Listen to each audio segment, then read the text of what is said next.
4 दिनों से रुक रुक कर बारिश हो रही है। इससे कई इलाकों में जलभराव हो गया है। इसी को देखते हुए जिला प्रशासन ने आज भी 1 से 12 तक के सभी स्कूल बंद रखने का आदेश दिया है।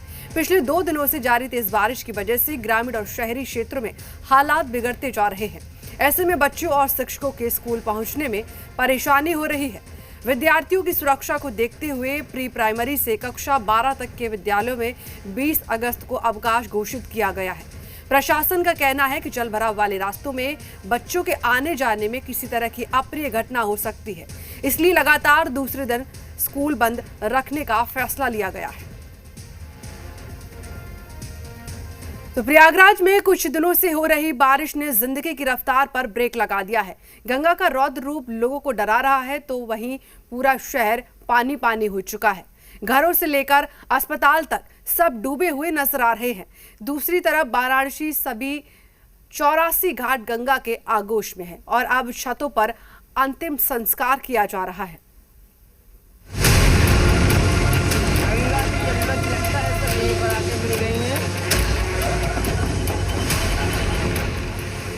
ये प्रयागराज की तस्वीर है, जहां तक आपकी नजर जाएगी पानी ही पानी नजर आएगा।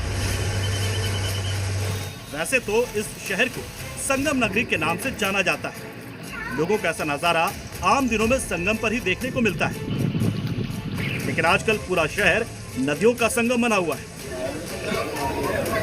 प्रयागराज के जॉर्ज टाउन और टैगोर टाउन इलाके में लगातार चौथे दिन जल जमाव के जो हालात हैं वो देखने को मिल रहे हैं। तस्वीर हम आपको टैगोर टाउन इलाके की दिखा रहे हैं।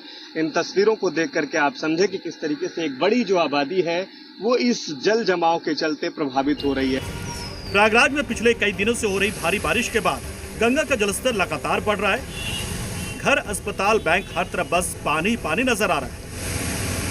सामने हॉस्पिटल्स हैं, ये प्रीति नर्सिंग होम है, इसके भीतर भी जो पानी है वो जा चुका है। ये बारिश का पानी है और सामने यूनियन बैंक है, वो भी बारिश और जल जमाव के पानी के चलते जो है वो भी प्रभावित हो रही है। उसके भीतर भी जो पानी है वो प्रवेश किया है। हाईकोर्ट ने 48 घंटे में शहर से पानी निकालने का आदेश दिया, जिसके बाद अस्पताल से पानी निकालने के लिए पंपिंग सेट का इंतजाम किया गया।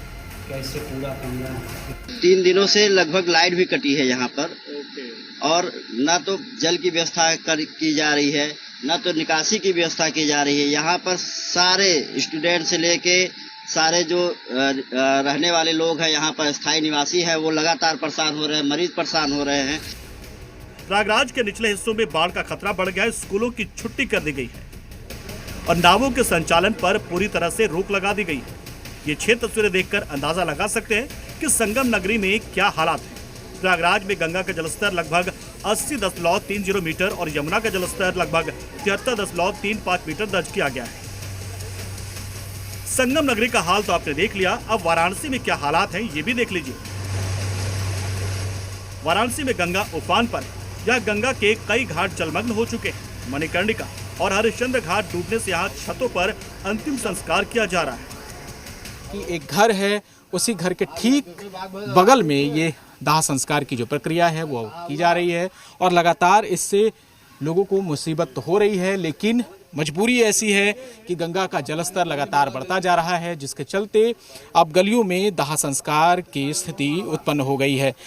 अभी कुछ दिनों तक और ये स्थिति बनी रहेगी और उसको लेकर प्रशासन लगातार लोगों से अपील कर रहा है कि अब ज़्यादा से ज़्यादा जो सावधानी है वो बरती जाए। वाराणसी में गंगा का जलस्तर बढ़कर 68.28 मीटर पर पहुंच गया है, जो खतरे के निशान 71.26 मीटर से महज 3 मीटर दूर है। वाराणसी के सभी 84 घाट सैलाब के आगोश में हैं। घाटों का आपसी संपर्क पूरी तरह से टूट चुका है। घाटों पर जहां शवदाह स्थल हुआ करता था वो पूरी तरह से जलमग्न हो चुका है और अब हरिश्चंद्र घाट की अगर तस्वीरें दिखाएं तो यहाँ पर गलियों में शवदाह हो रहा है और जो सभी छोटी बड़ी नावें हैं उनका संचालन पूरी तरीके से बंद करा दिया गया है। घाट के आसपास रहने वाले लोगों की भी अब मुश्किलें बढ़ रही हैं, क्योंकि लगातार गंगा का जलस्तर बढ़ने से रिहायशी इलाकों में पानी जाने का जो खतरा है वो अब धीरे धीरे बढ़ रहा है। गहरे पानी में चले जाएंगे। वाराणसी में बाढ़ की आशंका को देखते हुए जिला प्रशासन पूरी तरह सतर्क है। राहत शिविरों को एक्टिव करने के निर्देश दे दिए गए हैं। एनडीआरएफ और जल पुलिस को 24 घंटे गश्त पर लगाया गया है। प्रयागराज और वाराणसी में फिलहाल जीवन संकट में है। ब्यूरो रिपोर्ट, जी मीडिया।